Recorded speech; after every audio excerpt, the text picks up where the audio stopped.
चिंतनाचे अभंग सांगायचे होते की अमर अमर आखरे की पाक होते ते म्हणजे या पद्धतीने सांगायचं तात्पर्य हे सर्व अभंग चिंतनाचे महाराज इथं या अभंगाचं चिंतनच करावं लागतं आणि काही अभंग मात्र जे आहे आमचे गुरुजी सांगायचे काही अभंगाचा विचारच करावा लागतो बरं का कारण का त्याचं कारण आहे आता उदाहरणार्थ आपण जर विचार केला तर बरेच वेळेला पती जन्माला माझे उदरी मी झाली त्याची नवरी आता मला सांगा ना माने महाराज पती आता बायकोच्या पोटी पती जन्म घेतो का आईच्या पोटी जन्म घेतो पती आईच्या पोटी घेतो पती जन्म आहे की नाही मग आता तुमचं जे लग्न झालं पती संज्ञा तुम्हाला जन्मापासून आहे का लग्न झाल्यापासून आहे मग पती हे जे नाव आहे तुम्हाला तुमच्या आईना दिलं का बाईना दिलं मग कसे म्हणजे आईपासून याचं नाव आहे लक्षात आलं का याचं नाव आहे म्हणजे याचा सरळ सरळ अर्थ असा आहे तुम्हाला आईना नाही जन्म आईना जन्म द्याला लक्षात आलं का त्याचं नाव पोरग आहे पण ज्या दिवशी तुम्हाला बाईनी जन्म द्याला तर तुम्हाला नाही तुमच्या पती ही संज्ञा तुम्हाला आहे ना ती आईमुळे नाही महाराज ती बाईमुळे म्हणून पती जन्माला माझे उदरी म्हणजे पती या शब्दाची अर्थाने उत्पत्ती ही फक्त माझ्यापासून आहे म्हणून ती माया सांगू लागली ज्यावेळेस माझा स्वीकार केला की आवडसत त्याला ईश्वर हे नाव आलं अन्यथा त्याला नाव नव्हतं म्हणजे ईश्वराची सिद्धी माझ्यामुळे आणि ज्यावेळेस त्याला जगत नावाचा आपत्ती निर्माण करायचं मग त्यावेळेस मी झाले त्याची नवरी अशा म्हणजे इथं काय करावं लागणार आहे अहो इथं डोकंच लावावं लागतं इथं विचारच करावा लागतो आता पहा तुम्ही आलं लक्षात म्हणजे मुंगी उडाली आकाशी तिने गेले सूर्याची किंवा मुंगी व्याली शिकी झाली तिचे दूध किती 17 राजन भरून गेले पेले 12 हाती आता मुंगी म्हणजे काय इथं घ्यायचं आलं का म्हणजे एकदा मला म्हणत नाही मी मोठे महाराज एक त्यांनी विचारलं बरोबर सोडला त्यांनी मुंगी शब्दाचा अर्थ भक्ती केला पण मी सरळ सांगितले की बुवा तुम्हाला असं जरी वाटलं पण आपलं बैठकीत बोलायला काही अडचण नाही मुंगी शब्दाचा अर्थ माया लक्षात मुंगी म्हणजे माया व्याधी व्याधी म्हणजे साकार झाली तिचे दूध म्हणजे विस्तार किती अचिंत्य रचना रूपत्व लक्षात मनसा आपली अचिंत्य रचना रूपत्व माया कोण अरे मनात देखील त्या मायाचं चिंतन करत येत नाही एक काय मेकांशच स्थितो जगत अरे पण ती माया सामान्य नाही महाराज चित्र विचित्र अशी जगाला निर्माण करणारी कोण ती माया आहे आणि म्हणून ती माया माया मुंगी व्याधी म्हणजे माया व्याधी लक्षात आलं का माया व्याधी म्हणजेच काय झाली साकार झाली तिचे दूध म्हणजे विस्तार किती 17 राजन म्हणजे 17 तत्वाचा विचार आपण आहे की नाही 17 राजन भरून गेले पेले 12 हाती म्हणजे आस्तिकही पेले आस्तिकही पेले 6 नास्तिकही पेले 6 12 तरी मेल लागा ना जगाचा हे लक्षात घ्या आणि म्हणून आम्ही ते 12 भानगडीच वाढल्या तुकारामाला सांगितलं आणि एकच धरला एक धरीला चित्ती नागिताचा काका संग पांडुरंग स्मराव तुम्ही करा घटपाटा महाराज हे बी अभंग हे जेव्हा खेद वाटला महाराजाला लेट वेळ जर चांगला असेल तर कशाला बाबा त्याच्यात नुसतं घटन पोटे करून माझ्या नाही महाराज कारण याचा अर्थच असा आहे घटापाटांनी जर आपण गुंतलो तर मला असं वाटतं हे सुद्धा गुंतवणच आहे म्हणून गुरुजी सांगायचे आमच्या की चिंतन करा काही अभंगाचा विश्वास ठेवा काही अभंगाला विचार करा आणि म्हणून पण तुम्ही आणा अहो साधा कुठा काढण्या कुठा अभंग सांगतो मला हनुमती रामे वानरा हर्षी निर्भरा रुदंती राक्षसा सर्व हाय हाय राम हता हता कुठं अभंग लागते जसे अभंग कुठे महाराज गुरुरे भोवा महाराज कुठ श्लोक सुद्धा द्यायचे बरं का हनुमती माने महाराज हनुमती हता रामे म्हणजे हनुमंताने रामाला हाणलं लक्षात आलं का वानरा हर्ष निर्भरा वानर एवढे आनंदी झाले वारे वा लक्षात घर झालं रामाला हाणलं हा आणि रुदंती राक्षसा सर्वे सारे राक्षस रुडू लागले महाराज हाय हाय राम हता हता श्लोकाचा अर्थ झाला हनुमंताने रामाला हाणलं माने महाराज राक्षस रडू लागले आणि वानर हसू लागले असं रामाने ऐकलं का पुढं हे कस काय लोकांचा तुम्ही नाही कसं म्हणता म्हणजे हे जे ना कुठंच हे मग याचा अर्थ कसा करायचा तर एक लक्षात ठेवा हनुमती हता आरामे आरामे शब्दाचा अर्थ उद्याने हनुमती म्हणजे हनुमंताने हता म्हणजे हनन केलं आरामे म्हणजे उद्यान कोणाचं रावणाचं आणि वानरा हास्य निर्भरा, वानर आनंद पावले आणि राक्षस रुदंती, राक्षस मात्र रडू लागले. असा अर्थ निघतो बरं का. फक्त त्याच्यातला रामीने घ्यायचा, आरामे करायचा. म्हणजे एक महत्वाचं आहे ते लक्ष देतं बरं का. त्याच्यामुळे कुठंच आहे आता दुसरं महत्वाचं आहे. एक पुढे श्लोक आमचे गुरुवारी भाऊ सांगायचे, म्हणजे विचाराचे सांगतो तुम्हाला. विचाराच्या संबंधाने सालांकृता कन्या हे मालंकार वर्जिका. लक्षात आलं का. म्हणजे सा विधवा गतातून पती होती ती. म्हणजे काय झालं महाराज, कुमारी अवस्थेमध्ये सोन्याची आवड होती म्हणून बापाने श्रीमंताने घरी दिली. तिथं बी सोनं आलं, पुन्हा लग्नात सोनं. पण पती घेणारा भेटला, त्याच्यामुळे त्या पतीनं काय केलं, पतीने सर्व सोनं सज्जन समाप्त करून टाकलं आणि त्याच्यामुळे ती विधवा झाली माने महाराज. आणि त्यामुळं ती विधवा झाली बाई. आणि ती बाई विधवा झाली ना असा रडू लागला महाराज तिचा नवरा. नंतर मग फार कठीण काम.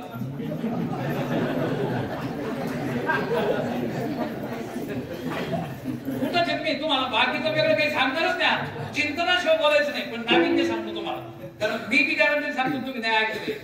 आलं लक्षात. म्हणजे सालांकृता अलंकार धुंडा महाराज श्लोक बरं का. म्हणजे धुंडा महाराज आवडून सांगायची. म्हणजे असं म्हणजे महाराज पुस्तकात सापडलेले श्लोक तर त्यांनी सालांकृता कन्या म्हणजे अलंकाराची आवड असते की. लक्षात आलं कसा विधवा कथा आहे की नाही. हे अलंकार वर्जित झाली, हे म्हणजे सोनं त्याने ते रहित झाली आणि त्याच्यामुळे तत्पती सा विधवा कथा ती विधवा झाली आणि तत्पती रोदिती तिचा नवरा तिच्यासाठी नंतर फार रडू लागला. कसा अर्थ लावणार आहे. तर इथे सा विधवा सोन्याची आवड असलेली स्त्री, तिचा पती वेशने निघल्यामुळं सोनं संपलं, सोनं तर पाहिजे म्हणून सा विधवा कथा. विधवा वि म्हणजे विशेषण आणि धवा या शब्दाचा देवे विचार देह विक्रिय. ती बाई देह विक्री करू लागली. मग तिचा पती हसेल करडी जातो. बोला आलं लक्षात आलं. हा विधवा शब्दाचा अर्थ काय करायचा, विशेष रूपेने धवा म्हणजे मी विचार करू लागली. आणि त्याच्यामुळे जी बायको आपली मी विचार करते तिचा नवरा हसल तर रडत बसेल म्हणून तत्पती रोदिती. असे काही सज्जन श्लोक आपल्याला आपल्या संप्रदायामध्ये असं काही समजू नका महाराज. म्हणजे हे आपल्या अरे ठटम ठटम ठम ठटम ठटम का. आणि हे श्लोक सारे जर तुम्हाला सज्जन जर सांगितले ना सारे रवी कालिदासांचे तर फार मोठं सज्जन अरे एवढं मोठं महत्व आपल्या संप्रदायामध्ये आहे की प्रामुख्याने सज्जन गणना करू शकत नाही आपण याची. पण कधी आपण याचं चिंतनच केलं नाही आणि म्हणून आपलं शास्त्र सांगतं प्रामुख्याने जर विचार केला तर पान तुम्ही महाराज तुम्ही आता काही म्हणजे काही पड्यातल्या श्लोकाच्या माध्यमातून आमचे गुरुवरे भाऊ सांगायचे की बाबा एक दिवस काय झालं की म्हणजे वने जाता वने तत्व वने तिष्ठती नित्यशा कन्यका नतुसा वेश्या यो जानातिश पंडित. हा म्हणजे असा जो जाणतो ना तो पंडित आहे. म्हणजे वनातच उत्पन्न झाले, वनातच राहते आणि पैसे दिल्याशिवाय भोग देत नाही अशी स्त्री कोण आहे माने महाराज. उत्पन्न वनातच झाले, राहती वनातच, पैसे घेतली तेव्हा भोग देते अशी स्त्री जगात कोण नाही. म्हणजे असे वने जाता वनात निर्माण झाली, वने त्यागवा टाकली वनातच. लक्षात आलं का. पंडिता नतुसा वेश्या म्हणजे भोग दे वेश्या तर नाही हे बी लक्षात घ्या. तुम्हाला हे मूळ मुद्दा लक्षात घ्या. म्हणजे वनात उत्पन्न झाले, वनात राहते, पैसे दिल्याशिवाय भोग देत नाही, वेश्या अजिबात नाही अशी स्त्री कोण माने महाराज. ऐका लाकड पुढे उत्पन्न झाले वनात, त्याचे नाव केली राहिली पुढं गावात नाव राहते का वनातच राहते नदी. हा वनातच राहते नाव. त्या नावेत जर आपण बसलो आणि पंढरपूरला गेलो आम्हाला पलीकडे नेऊन घाला ते म्हणतो फुकट नेऊन घालो. मग काय दे पैसे दे तेव्हा भोग. मग तिचं नाव ती नाव का तो नाव. हा एसटीला आपण एसटीला सिटी बस आली की आता सुरू झाले का. मग आता ती एसटी म्हणतो का तो एसटी आला तो एसटी आला. हा ती एसटी आली आणि ती ट्रक आली ती ट्रक आली. मला तुम्ही सांगा मला म्हणजे तो ट्रक आला पुल्लिंग आहे आणि ती एसटी आली स्त्रीलिंग आहे म्हणून नाव तो नाव का ती नाव म्हणून स्त्री म्हणायचं. पैसे दिल्याशिवाय भोग नाही म्हणजे बसू देत नाही म्हणून स्त्री म्हणायचं. पण वेश्या म्हणू नका. याचं नाव आहे महाराज फूट लाला.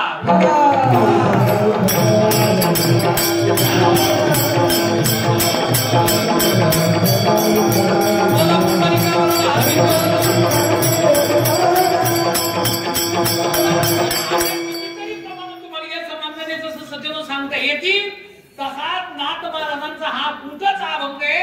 नाथ महाराज सांगितलं अरे आम्ही जन्माला येत असताना परम भाग्य आमचं नरदी आलो आणि आल्याच्या नंतर नरदी काय केलं पाहिजे ते हे आमच्या लक्षात आलं आणि म्हणून प्रामुख्याने आम्ही भक्ती करायला प्रारंभ केला. म्हटले महाराज ती भक्ती तुम्ही केली मग त्या भक्तीचं सामर्थ्य काय आम्हाला सांगताल का? मग नाथ महाराज सांगू लागले वेडे हो हे आम्ही केली आता तुम्ही सुद्धा करा काय हे इथं सामर्थ्य. मग नाथ महाराज सांगू लागले अभंगाचं जग झोडी जग झोडी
गुरुजीच्या भाषेमध्ये जर बोलायला ठरलं तर जोडी या शब्दाचा अर्थ बाद करणे.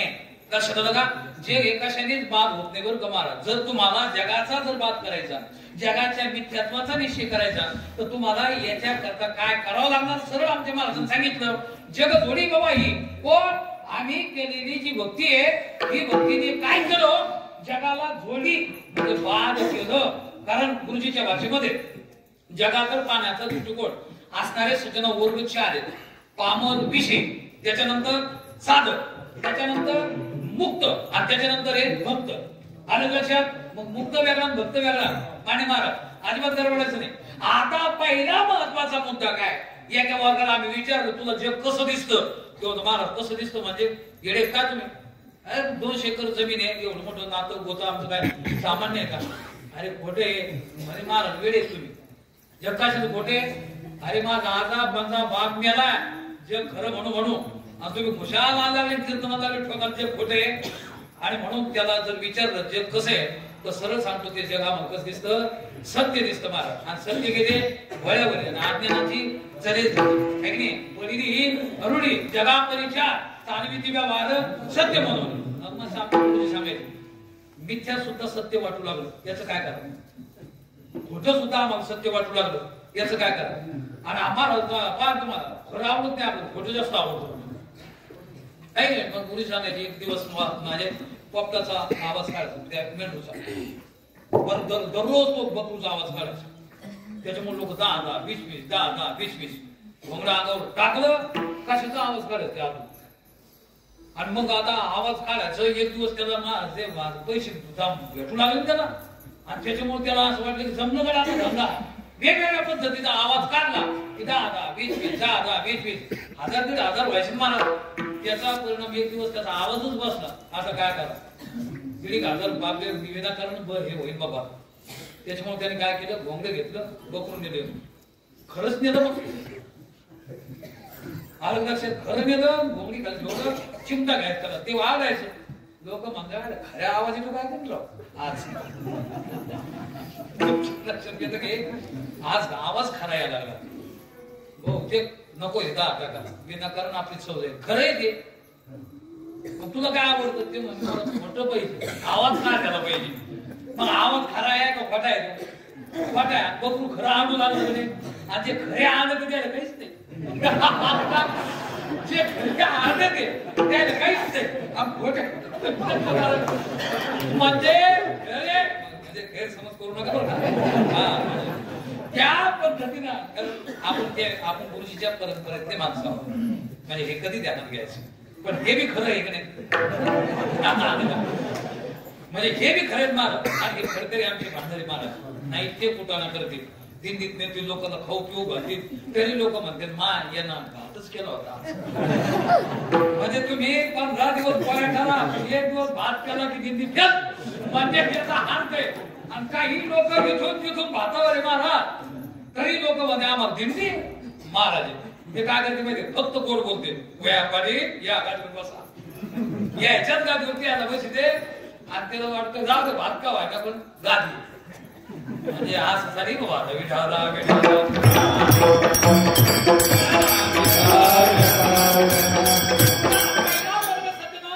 जगात पाण्याचा दृष्टिकोन येतो जग म्हणतो सत्य आहे आम्ही दुसऱ्याने विचारलं तुला जग कसं वाटतो तो सांगतो जग सज्जन त्याचं असं आहे की त्याला जग अनित्य वाटतं बरं का मला अनित्य कधी वाटतं माहिती का वास्तव प्रामुख्याने जर विचार केला तर त्याला अनित्य म्हणजे एक साधकाला वाटतं कारण त्याला प्रपंचात वाटत नाही लक्षात आलं का त्याला असं वाटतं काही हे पिरियड फुटेल काही तो स्वामी भेटेल योगा कोणी वडील निमिष मानी हे कोण नाही वाटत नाही महाराज बरं का वैराग्य ज्याला झालं का त्याला गावात करमतच नाही महाराज हे वैराग्याचं काम आहे फुकट वैराग्य नाही आबा गुरुजी सांगायचे आमचे वैराग्य कोणाला होत नाही जोपर्यंत ज्या दोषदृष्टी ज्या अशाच बाबा विषयात जोपर्यंत दोषदृष्टी होत नाही तोपर्यंत त्याला सोडीतच नाही आपण माथर होतं महाराज जुनं हा विषय रांधणी रसच होय काही जेवणारा ठाऊ होय तो ताटची सांडून जाय जी आपण तुझी मस्त दृष्टांत सांगायची माथर होतं आंबळे घरात सारे 32 खण भरून ठेवायचं 32 खण आंब्याचे भरून ठेवायचं 4 सुना मोठा 2 एकरचा सज्जना मालक 1 एकरचा वारा आहे काहीच कमी नाही पण आंब्याच्या ते आंब्याचे ते सध्या 12 खण त्याच्याच नावचे माथर दार जोत्यावरून बसायचं लेकरं बी घेत बघ अरे पिकू दे त्याला पिकले तरी बी जाऊ देत नको गुरुजीचा दृष्टांत आहे एक दिवस ते इकायचं ते मारा खानाची खरं इकून टाकायचं ना त्याला असं वाटत हे जर थर मारलेलं आहे ना त्याच्यात कमी होऊ नको म्हणून लेकरं नाही नातू नाही मुलीचे मुलं आली तरी नाही शेवटला बोलून घ्यायचं म्हातार सांगतो तुम्हाला एक दिवस म्हातार वर गेलं पण आंबे अगोदरच कसे कोणी उतरले त्याच्या लक्षात नाही आंबा पाहिला मारा सारा आंबा गेल्याला दिसला तेव्हा ज्या एक गेला हे सारे जायच्या मागे लगेच सोनाला बोलून घेतलं दाने इकडे ते मुली ते पाहुणे रावळे सारे बोलून घ्या हा खुशाल आंबे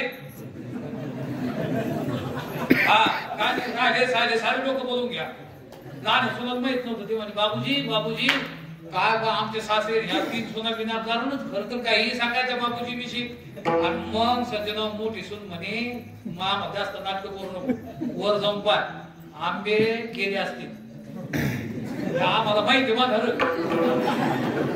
जेव्हा आंबे सरळ लागले पारा लागल्यावर नाही देत आंबा पारा लागला म्हणजे नाही देत पण आंबा सडा लागला तर मग म्हणतो खा गुरुजी म्हणायचे काऊन सोडले त्याने तारतम्य बोला ना हा सरळ गुरुजी म्हणतात महाराज तारतम्य काऊन सोडलं त्याला त्याच्यातला दोष कळला की हे सडलं हे सडलं असं वाटच ना महाराज आमचं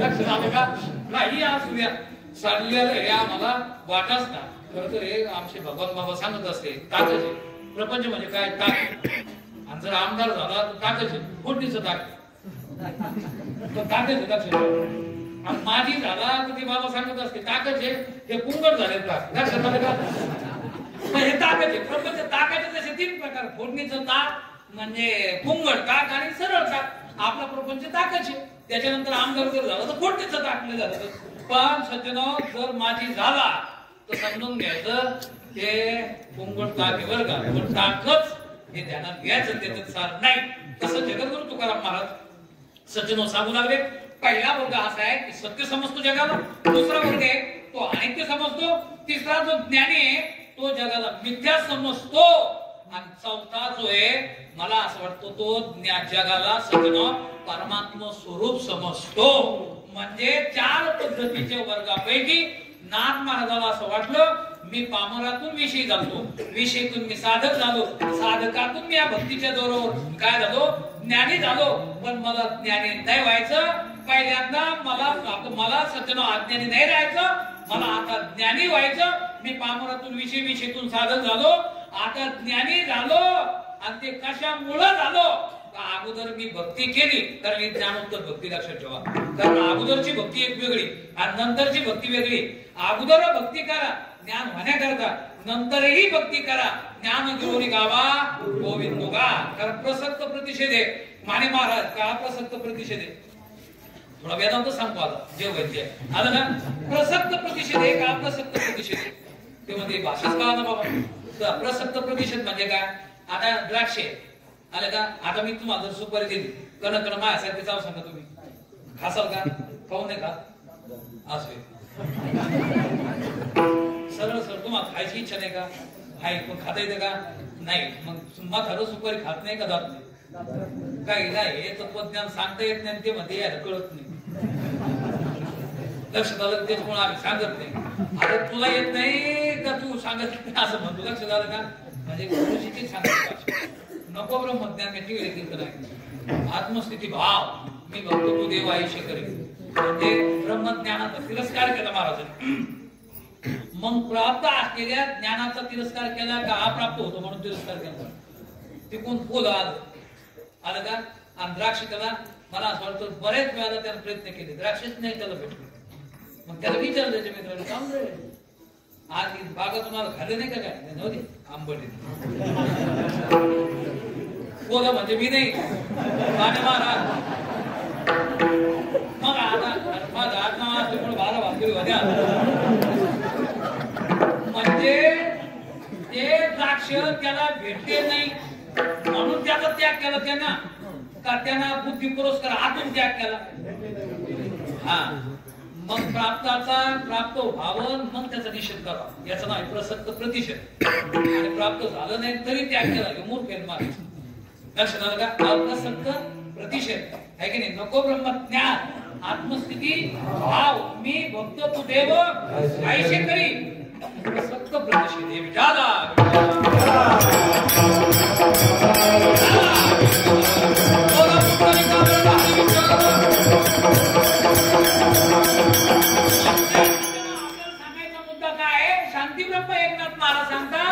प्रामुख्याने आम्ही नरदेहाला येऊन प्रत्येक नरदेहाला आलेल्या जीवाचं स्वकर्तव्य आहे की त्याने काय केलं पाहिजे? जग जोडी. म्हणजे हे जग जोडलं पाहिजे. जोडणं म्हणजे काय? बाग.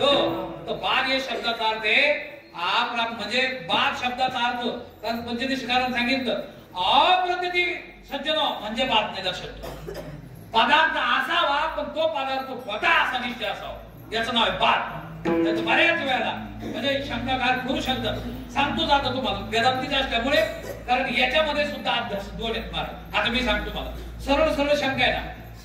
दोरीच्या ठिकाणी सर्पाचा भ्रम झाला, मग सर्प कशाने जाईल? दोरीच्या ज्ञानाने. म्हणजे दोरी काय अधिष्ठान आहे, सर्प काय आद्यस्थान. नियम काय आपल्या वेदांत शास्त्राचा?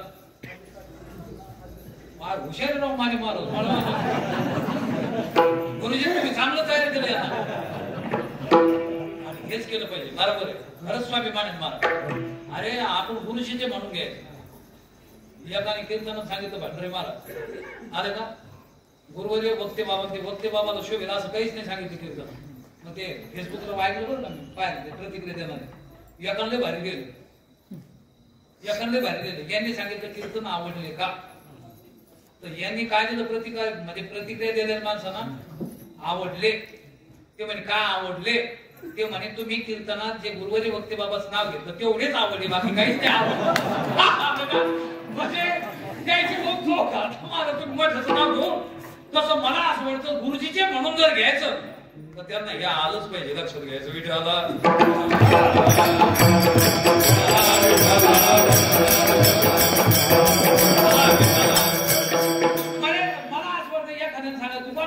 उद्धव ठाकरेची. हा उद्धव ठाकरेची बायको आणि इकडे गौऱ्याला कसं आली? माझ्या उद्धव ठाकरेची बायको इथं गौऱ्या नाही. तू वर्ष बंगल्यातच जायचं, माझ्या नवऱ्याचं नाव मोठे घ्यायचं आणि कुशाल गावऱ्या जमा करायच्या मोठ्याचं नाव त्याच्यासाठी घ्यायचंच नाही हे लक्षात घ्यायचं. आणि म्हणून माने महाराज मला सांगा कुठपर्यंत आपला आलो होतो जगत जोडी बाद बाद म्हणजे अप्रतिका. त्याला काय सांगत होतो मी दोरी कोण आहे अधिष्ठान सर्प कोण आहे आद्यस्त आहे आणि नेम काय अधिष्ठानाच्या ज्ञानाने अभ्यासाची निवृत्ती होते. मला शंका आली आता अधिष्ठानाच्या ज्ञानाने सर्पाची निवृत्ती होते. मग दोरीचं ज्ञान झालं सर्प तिथं राहिला का नाही दृष्टांत. तसं सिद्धांतामध्ये देवाचं ज्ञान झालं म्हणजे देव काय अधिष्ठान आहे आणि जग कसं आहे आद्यस आहे. मग देवाचं ज्ञान झालं तर जग राहू नाही ना. मग कसं आहे ते हा मूर्ख देवासारखं आहे. म्हणजे याच शास्त्रीय भाषेमध्ये बरोबर बोलले तुम्ही. एक हे प्रतिबद्ध अध्यास आणि दुसऱ्या अप्रतिबद्ध अध्यास. अप्रतिबद्ध म्हणजे काही अध्यास असे व्यवहारातले की अधिष्ठानाचं ज्ञान झालं की ते निघून जाते. काही अध्यस्त असे म्हणजे अध्यस्त पदार्थ की त्या सज्जना अधिष्ठानाचं ज्ञान झालं तरी राहते. उदाहरणार्थ पंढरपुरात एकाला म्हणजे पत्नी हरवली तर माझी पत्नी माझी भ्रम होऊ शकतो मला. आणि मग भ्रम झाला त्याने त्याला वाटलं बाईची कडे आमचीच पत्नी आहे. मागून गेलो लगेच हात पकडला बाबा पोलीस पर्यंत गेलो मी तिनं पाहिलं मागत त्याला बायकोनं मारली मुस्कडी तू कोण आहे मग ते म्हणे कोणाचा हात धरतो ते म्हणणे माझी बायको असं मला वाटलं. मग आता माझी पत्नी असं वाटलं पण अधिष्ठानाचं ज्ञान झालं की नाही. आता मग ज्ञान झालं ती बाई गेली का त्या बाईची अप्रतिती झाली का नाही ना. म्हणजे कोणता अध्यक्ष मला सरळ सरळ आहे ना ह्यो संसर्गाध्यक्ष. संसर्गाध्यक्ष म्हणजे काय अधिष्ठानाचं ज्ञान जरी झालं तरी तो राहतोच ना. बिंब प्रतिबिंबाचा अध्यक्ष. उदाहरणार्थ स्फटिक बोला दासवंतीच्या फुलावर बी त्याचा भ्रम झाला तरी ते राहतो. म्हणजे आणि आपल्याला आकाशाच्या ठिकाणी हे कडे सारखं असं वाटतं. मग आता आकाश कडे सारखं नाही असं ज्ञान आपल्याला श्रीगुरु कोण मोठ्या माणसाकडून झालं तरी सुद्धा 100% आकाश आपल्याला आता जर पाहिलं तर दिसतं नाही कडे सारखं.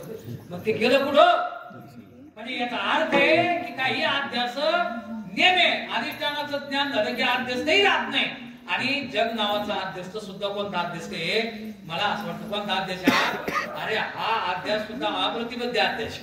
म्हणजे अधिष्ठानाचं ज्ञान जरी झालं तरी सुद्धा जगत नावाच्या पदार्थाचा नाश होत नाही. म्हणून बाद या शब्दाचा अर्थ जोडणे या शब्दाचा अर्थ नाश नाही. जोडणे या शब्दाचा अर्थ बाद. इतकं खोलवर सांगण्याचं काम म्हणजे तुमच्यामुळे लक्षात ठेवा. आणि ते आम्ही केलं कशाद्वारे भक्तीच्या. त्याच्यामुळं जग जोडी म्हणजे जगाचा बाद झाला. मिथ्यात्वाचा निष्ठे कशामुळे झाला महाराज भक्तीमुळं. नाथ महाराज त्याच्यामुळे सांगू लागले आम्ही त्या भक्तीला काय नाव दिलं नाव ठेवी लाडी. लाडी कोणालाही म्हणत नाही महाराज. पूर्वीच्या काळात गुरुजी दृष्टांत सांगायचे लक्ष झालं का. कारण आबा ज्यांना 2 बायका आहेत त्यांना आता म्हणजे काही वाटत देऊ नका आले का. म्हणजे असे म्हणजे एकानं पहिली बायको केली आणि मी तुम्हाला माझ्या मनात काय नवी आवडीची भरे काम कुठीची वळीता विसरे.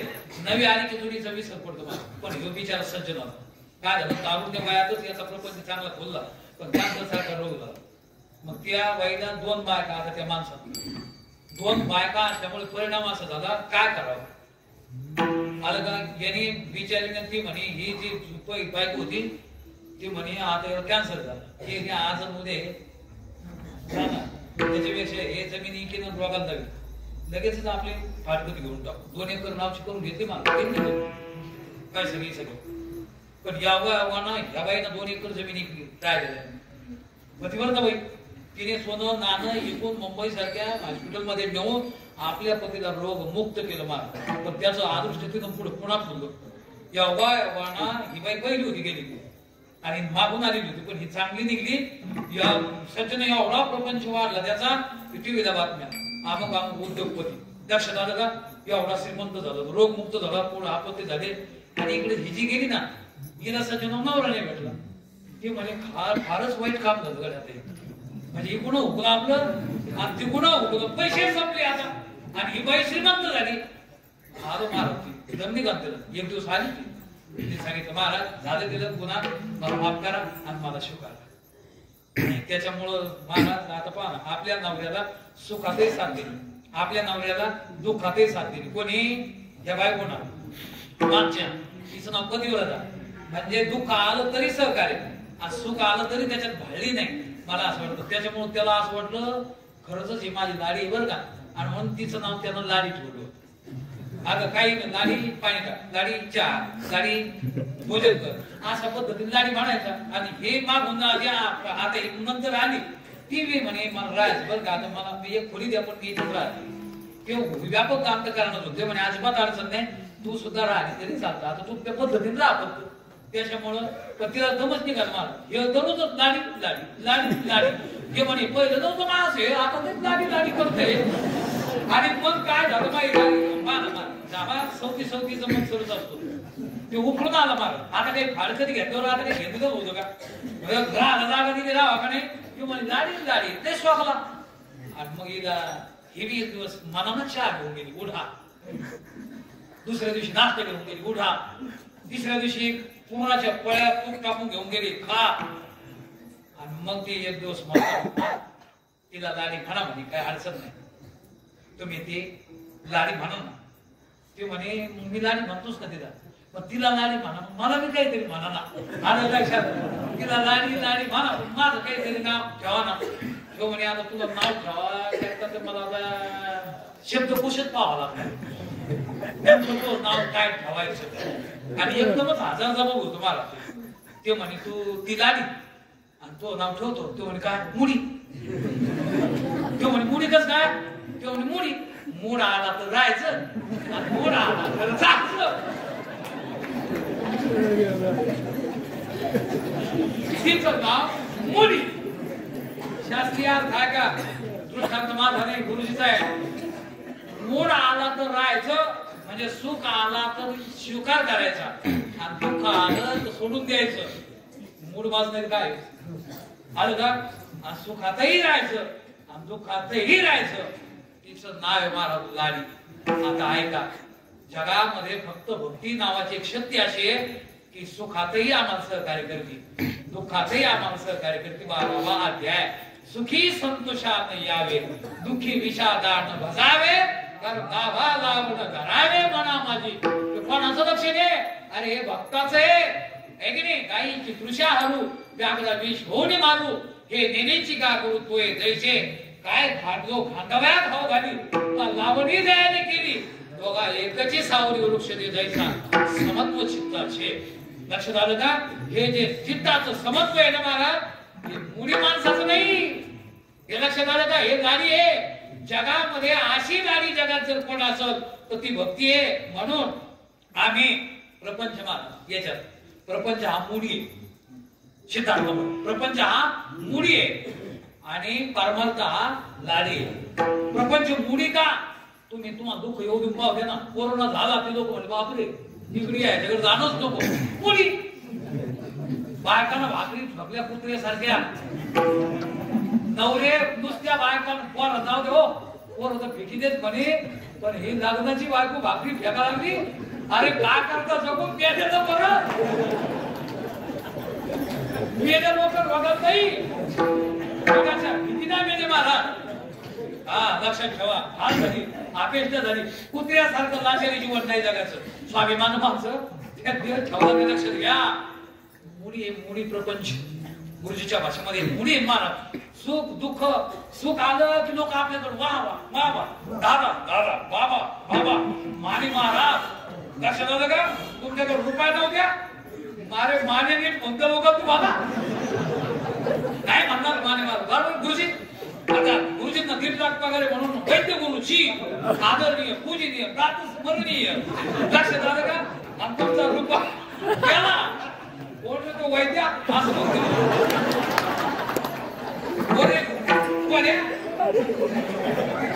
काय महाराज असेल हे मी सर्वांचं सांगतो तुम्हाला. तुकाराम महाराजचे प्रमाण आहे. मग हेच तुम्हाला प्रमाण देते मी.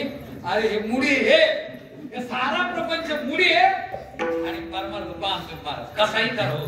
गुरुजी म्हणायचे आबा परमार्थ कसा करा, ब्रह्मचर्य संवादी आणि प्रपंच किती करा. ब्रह्मच एक म्हणजे विसंवादी.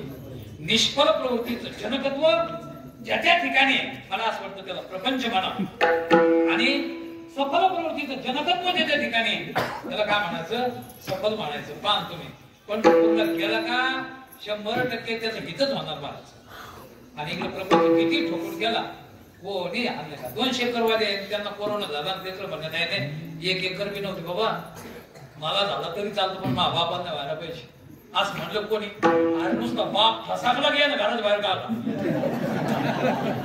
200 कमवले तर 300 आनंदवाडीची बारा आनंदवाडीच ना बरोबर मी आता भापकर साहेब कवड्या आता कीर्तन केलं ते खुर्चीवर बसले ते बरोबर तिथे बसले होते म्हणून लक्ष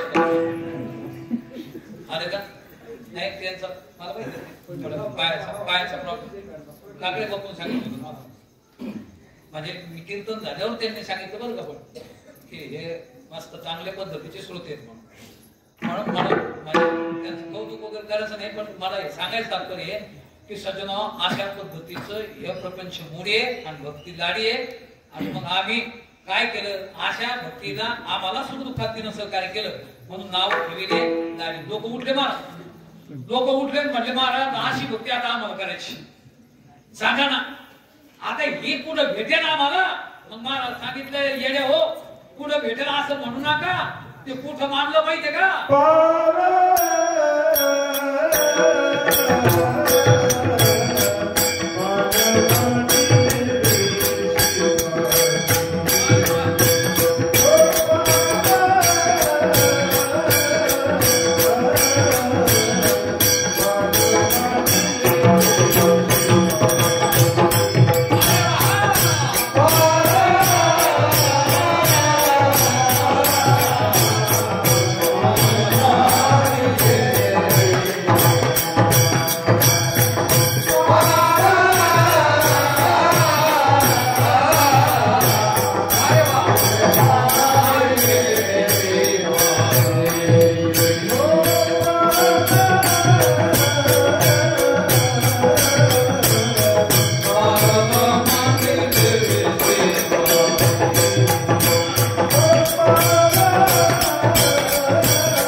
म्हणतो आता लाडी या शब्दाचा अर्थ काय? भक्ती. जिला वरच्या चरणात लाडी म्हटलं त्याच भक्तीला खालच्या चरणामध्ये पाल म्हटलं. म्हणजे महाराज पाल का म्हटलो? पाल म्हणजे ही भिंतीवरची नाही बरं, हे लक्षण घ्या. कारण शक्तीवृत्तीनं कधीच ग्रहण नाही करायचं, पण ते शब्दाचा लाक्षणिक अर्थ जो असतो तो वेगळा असतो. पाल का म्हणायचं? आता भंडारी महाराजची दिंडी, दिंडीमध्ये काय असतं महाराज? पाल असतं. कशाला म्हणता पाल? रावटीला. पण तुमच्या रावटीमध्ये बऱ्याच बसत्या का? माणसंच बसते का? पोरं का? लहान का? शाने का? येडे बसतात? महाराजांनी असं बंद आपल्याला तुम्हाला महाराज इथं महिला बसू शकता, जेवायला बसू शकतात पाहिला मंडळ वेगळं. पण पालामध्ये असं आहे का? महिला म्हणजे पालामध्ये बसण्याचा अधिकार महिलांना नाही असं दिले का? सरळ आहे महाराज. आणि हे भक्तिरूपी पाल त्याचा अधिकार बनला, जसं पालात बसण्याचा अधिकार गांजा फुक्यांना सुद्धा आहे.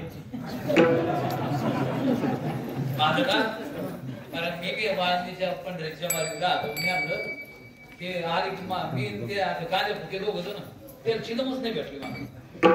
ते बायांकडे गेले, स्वयंपाक करू लागले, मुंड्याची चिलम केली. मुंड्याची चिलम केली त्याला अगोदर त्या आगीत टाकलं भाजी, त्याच्यात गांजा वाढला. गडबडीनं खाल्लं त्या चिलम दिसून येईल लोकांना, दररोज चिलम बदलायची. मुंड्याची काय अडचण ते वास आला, वास ढाकत मला वास तिकीट मागून पडू. मी आता कोणतं घेऊन गेलं काय आणि ते आधी लगेच बसले. गंगेत जाऊस तर मी आलं कोणतं गांजा पेते पलीकडे तेच गेले नाही महाराज. मला दोघ जण होते तेच असेच आपले सुद्धा रावटीत येऊ शकतात. हे मग सांगायचं तुम्हाला. अशा रावटीत कोणी येऊ शकतं नाही, काही बंद आहे का? मी तुम्हाला गॅरंटी सांगतो. आधी करून वेश्या आहे एके शब्द. आधी करून वेश्या ही या भक्तिरूपी पालाचा स्वीकार करू शकते. तुम्हाला एक श्लोक सांगतो, याचं सारं आलं. व्यादर्श आचरण द्रोशच उपयोग विद्या गजेंद्रस्य का उपजाया किम नाम रूपम अधिकम किम तत्सुदाम धनम वंशको विदुरस्य यादव पदे रुद्रस्य किम पौरुषम. ऐका पुढे सांगितलं भक्त्या तुष्यति केवलम नच गुणे भक्ती प्रिय माधवा. आमच्या माधवाला आम्ही विचारलं तुला काय प्रिय आहे? ते म्हणे नच वयम नच लिंगम. म्हणजे याचा अर्थ आहे व्याधाकडे कोणतं आचरण, द्रोषचे वयो त्याच्याकडे कोणतं वय होतं, विद्या गजेंद्र शेका गजेंद्राकडे कोणती विद्या होती, कुब्जाया किम नाम कुब्जेकडे कोणतं नाम आणि रूप होतं, किम तत् सुदामनो धनम आणि त्या सुदामाकडे कोणतं धन होतं, वंशको विदुरस्य या विदुर काकाकडे कोणता वंश होता, उग्रशनस्य किम पौरुष म्हणजे उग्रशन सज्जनावर खरं तर बंदिस्त करून टाकला होता. तो का पुरुषार्थ वाट होता का? पुरुषार्थ हीन होता. जेव्हा तू सुखांतर तू कसं काय भक्त्या तुष्यति केवलम. मी फार जर झालं तर थोर प्रेमाचा भुकेला हाची दुष्काळ मला काय घेतले नाही. फक्त मी माझी भक्ती केली पाहिजे. म्हणजेच पाद मांडलेले वेशीपाशी हा भक्ती करण्याचा अधिकार हा सर्वांना आहे. आणि म्हणून हे पुढे मानला आम्ही पण वेशीपाशी हे लक्षात घ्या. बारकावा म्हणजे महाराज आता वेश म्हणजे काय? अहो हे भक्ती करायचा आम्ही भक्तिरूपी पाल वेशी भक्तिरूपी पाल आहे. भक्ती करण्याचा कोणालाही अधिकार आहे. पण हे कुठे नाही मानलं ना आम्ही. हात महाराजांचा बारकावा पाहणं वेशीपाशी मानलो म्हणजे काय? याची देही म्हणजे वेश. लक्षात आलं तुमच्या? हे भक्ती करायची पण गाढव डुकर मांजर नाही इकडं. हे लक्षात घ्या. वेश या शब्दाचा अर्थ आहे फक्त नरदेह. भजनाला कीर्तनाला हेच लोक आले ना. आता काही पैसे गाणे की नाही फिरत होते तिथं रस्त्याला पाहिला त्या म्हणून चालत ते म्हणून नाही तर मीच वापरून आलो आणि आलो बी असतो म्हणजे आम्ही इकडे कोण फिरायला लागले ती म्हणे आम्ही मागच्या जन्मात नाही आलो तिकडे म्हणून इकडे यावं लागलं. म्हणजे याचा अर्थ असा आहे की परिणाम असा आहे की सज्जन म्हणजे वेशी. कारण भक्तिरूपी पाल वेशीपाशी म्हणजे वेश का म्हणायचं? कारण आपला एक नियम असा आहे. पूर्वीच्या काळामध्ये तटबंदी असायची शहरात.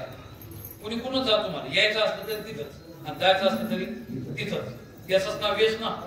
वेशीत म्हणजे काय? कुणी कुणा या तिथंच यावं लागतं. वेशीत आल्याशिवाय आत किंवा बाहेर जाता येत नाही.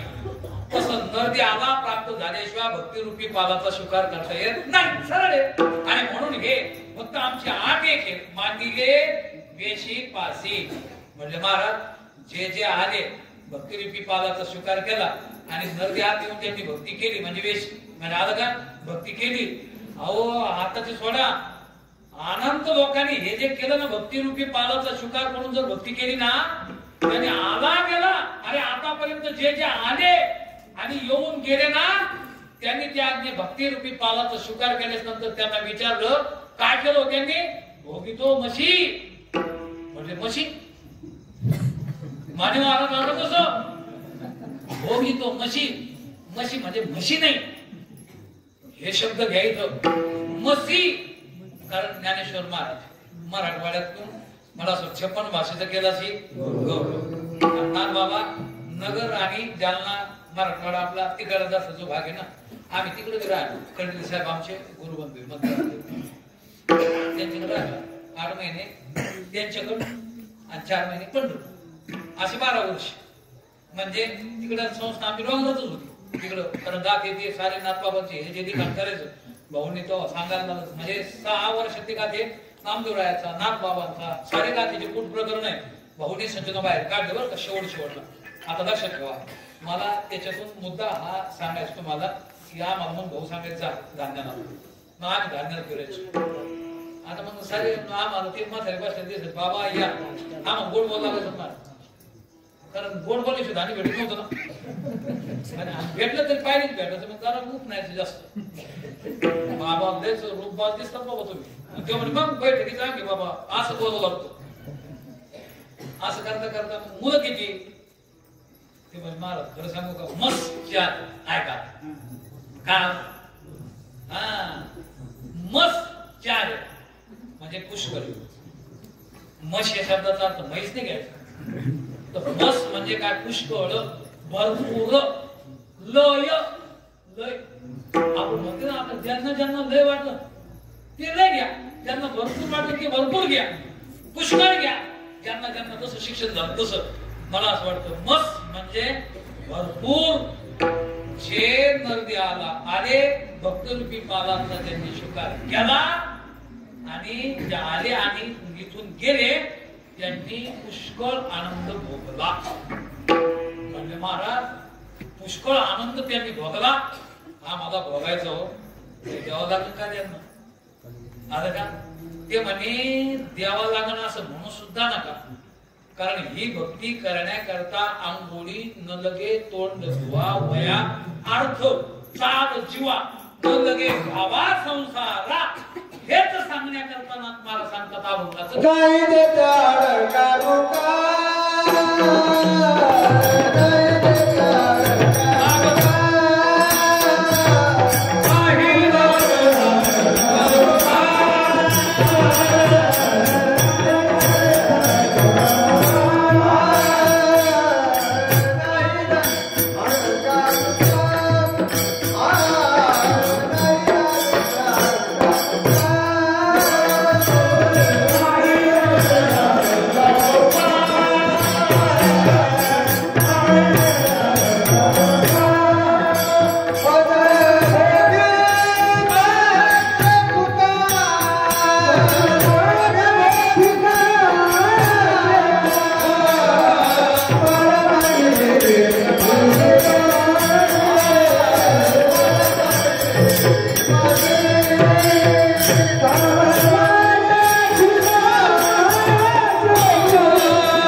नाही लागत. मला भक्ती करण्याकरता पैसा लागतो का इच्छा लागते. फक्त तुमचा भाव लागतो ना. हे लोकांना कीर्तनाला काही पैसे द्यावा लागले का वर्ग द्यावा लागले तू भाग वेगळा. पण तुम्हाला कीर्तनाला यायसाठी फुकाचे ना ऐकायलाच या ना. इथं तिकीट मागतील काय इथून पुढे मागतील ना. करतील मला लोकांना पाकिट मग ऐकणार नको असं म्हणतील ना लोक. कारण काम लाटा फुकाचे फुका भक्ती महाराज फुकट अजिबात अडचण नाही. काम म्हणजे भोग, कारण नाही देखील ते मिळे भोग सुखाचे सोहळे हे भक्तीच जगामध्ये सचना आपल्याला घडू शकतो बरं का. म्हणून आवा शांतीब्रह्म एकनाथ महाराज घ्या, त्याच्यानंतर मीराबाई घ्या, जगद्गुरु तुकाराम महाराज घ्या, सारे संत घ्या. महाराज त्रास झाला बघाचा, पण त्यांनी सांगितलं आम्हाला झाला त्रास, कारण ज्याला त्रास झाला ते मी नाही, मी तत्वाचा निश्चय, आणि मला कधीच त्रास होत नाही. मस्त ज्ञान जुळून गावा गोविंद गा. म्हणजे काय याचा अर्थ आहे हे फुकट आहे, याला काहीच लागत नाही. म्हणून आगाई लागत अडका रुका. काम म्हणजे भोग लाटा फुकाचे फुका असे. महाराज तुम्ही लागले तत्वज्ञान सांगायला, पण तुम्ही जे सांगायला लागले अगोदर तुम्ही स्वीकारलं का? कारण बऱ्याच वेळेला काही लोक नुसते सांगत सुटले, कारण कोणीच तयार नाही. गोमातेची सुरक्षा, गाई काय आई माझी मायेचा सागर, आणि गायीची सेवा झालीच पाहिजे. मला असं वाटतं काय मी आता म्हणजे आलो आता 10-12 7 गायीचे दूध काढून आलो. तुम्ही आधीच ना माझ्याकडे मी म्हणजे एका प्रवर द्यायला वाटलं कोले महाराज मलाच विचारलं पुढे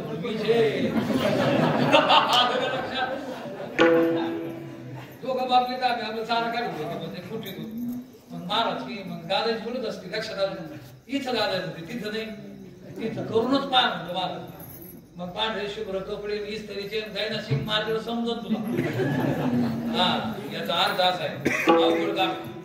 आणि म्हणून हे सांगायचं नाही महाराज, हे आपलं काम स्वतःच कर्तव्य ते लोकांना सांगत नाही सुटत, आणि त्याच्या नावानं पुन्हा नाही जमा करत. हे बी लक्षात घ्या. काय करता महाराज अगोदर हे फेडतं ना की पुन्हा दुसरं घ्या. सांगायचं तात्पर्य हे आहे की सांगायचं आई माझी मायाचं सागर साध्या भरपूर. तुम्ही युट्यूब खोललं ना तेच आहे भंडारे महाराज. त्यांना मी विचारलं जाऊन मग आई माझी मायाचं सागर गेलो त्यांची, तर ते म्हणजे महाराज आई आहे ना मायाचं सागर आहे, पण कुठे ते म्हणते काय लहान भावात राहते. तू कुठे तुम्ही महाराज तुम्ही या गाडी पण गाडी बायको सांभाळायला टाइम नाही, आई पुढे घेऊन बसते महाराज. का माझा महाराज बोल बोलता वाटे सोपे, कीर्तन रंगवता येईल आलं का, कीर्तन उठणं होईल, लोक तुम्हाला मागतील, पण व्यक्तिगत कीर्तन झाल्यावर समाधान नाही महाराज. मग हे त्याच्यामुळं मला प्रामुख्याने सांगायचं त्यागाच्या वैराग्याच्या गप्पा मी मारित नाही. मी जवळचा आहे तुमच्या लय लांब पुढे, त्याच्यामुळे मी इतकं बोललो का तुम्हाला तिथे येऊन याचा म्हणतो मी. कोणाच कीर्तन करा तरी फोनवर द्यायचो, मला कसं डायरेक्ट धरलं तुम्ही तसं धरीत जा याचाच ना. मग मला याचाच ना असेच आले पाहिजे. अधिष्ठान धरलं का मग हे कल्पितच म्हणून चला आता विनोदाचा भाग सोडून द्या. नाथ महाराज आम्ही विचारलं तुम्ही बोलता का शुकाल. महाराजांनी सांगितलं एका जनार्दनी जोडी म्हणजे मी केली, आता मी त्याची संगत न सोडी, कारण हा प्राप्ताची प्राप्ती होणं योग्य, प्राप्त झालेल्या वस्तूची सुरक्षा होणं क्षेम आहे, पण मी त्याच्यावर थांबणार नाही. त्याची संगत मी कधीच न सोडी, म्हणजे मी संवर्धन केल्याशिवाय राहणार नाही. कारण हा प्राप्ताची प्राप्ती म्हणजे योग, प्राप्ताची सुरक्षा म्हणजे क्षेम आहे, पण परिपालन होणं. आणि त्याच्यानंतर मला असं वाटतं चौथा महत्वाचा मुद्दा आहे, आपला तिसरा महत्वाचा मुद्दा आहे संवर्धन. भक्ती सदैव नुसती करायची नाही, भक्तीचं संवर्धन करणं अत्यंत गरजेचं आहे. गुरुजींच्या मला असं वाटतं स्मारक वर्धपान दिनाच्या निमित्ताने विठ्ठल रुक्मिणी प्राण प्रतिष्ठा मंदिराच्या निमित्ताने वैकुंठवासी गुरुवर्य बाबुराव अण्णा महाराजांच्या खरं तर परस्परेशाने पावत झालेल्या झालेल्या भूमीमध्ये तुमच्या सर्वांच्या सहकार्याने खरं तर इथं वैद्य गुरुजी असतील, आमचे माने महाराज असतील, डॉक्टर साहेब असतील, वर्ग महाराज कॅनच घेऊन आले. मी दूध आणून नाही ना दूध वाढायचं आणलं. इतके प्रेम करणार लोक. आणि तसा मी काही लालची गेलची नाही, तुम्ही प्रेमान दिलं मी काही मागे नाही बरं का, लक्षात घ्या. पण अगोदर घे म्हणजे पण त्यांनी ते मानवाचा आठ ठेवलं आता काय ते नंतर सांगतो. आणि बरं त्यानं गायचं दिलं, मला खायला नाही दिलं ते, आणि देऊच जाऊ नका मला खाल्यापेक्षा खरंच येते भांडर महाराज तर गाय यायला खाण्यासाठी ती खाणार मी नाही. तिकडे गाई जर 100% प्रामुख्याने जर विचार केला तर तुम्ही मला गाईला काहीतरी द्या असं मी म्हटल्यापेक्षा, पण मला 2 वर्षातून गाई सांभाळल्यापासून एक चांगला अनुभव आला. फक्त की मला काहीच देऊ नका तुम्ही, आणि मी घेणार, मी माझ्या सामर्थ्य सांभाळतो ना, पण मला अशी एक इच्छा आहे, पहा तुम्ही एक एक सांभाळून पहा. लक्षात आलं का? तुम्ही सांभाळा, लोकांना देऊच नका, पण तुम्ही सांभाळा. गाय सांभाळणं खरंच चांगलं ना, कोरोना होणार नाही. मी 2 टाइम कीर्तन करतो, माझं काय चालतो, महाराज फ्रेश होतो, झोपत नाही, का नाही काय नाही, खरंच ऊर्जा आहे. आणि गावरान देशी रान सगळीत महाराज मस्त सुंदर आपलं गोकुळ तयार करा, जिथं गाई गोभिष्ट वेदेष्ट सतवी सत्यवादी वे दान शिदश सत्यभर धारे ते मई. वेदामध्ये सूत्र आहेत, त्यापैकी पहिली ही पृथ्वी सांगते, जोपर्यंत गाय जिवंत आहे तोपर्यंत मी हलणार नाही. या देशात जोपर्यंत गाय आहे, ब्राह्मण आहे, सत्कर्म करणारा पुरुष आहे, पतिव्रता स्त्री आहे, दान देणारा दानिक आहे, आणि निष्काम पुरुष जोपर्यंत 7 जण आहेत तोपर्यंत मी हलणार नाही, काळजी करू नका. मग पहिली गाय आहे ना, मग गाय सांभाळा, भूकंपच होणार नाही, हलणार नाही म्हणजे आपला नाश होणार नाही, तो होऊ नये तो ईश्वर चरणी कोटी कोटी प्रार्थना करतो. आणि या निमित्ताने सज्जन सर्व आमची महाराज मंडळी, उद्धव महाराज असतील, आमचे आदरणीय भंडारी महाराज आले का, सर्व महाराज मंडळीला साष्टांग आमचे आदरणीय काकडे महाराज आहेत. आता नाव जरी नाही आले तर मी कीर्तन झाल्यावर तिकडे बैठकीत घेतो. आता आले का सर्वांना शुभस्व आणि चाल आता राहू आजचे दिवस. बरं, ज्ञानेश्वर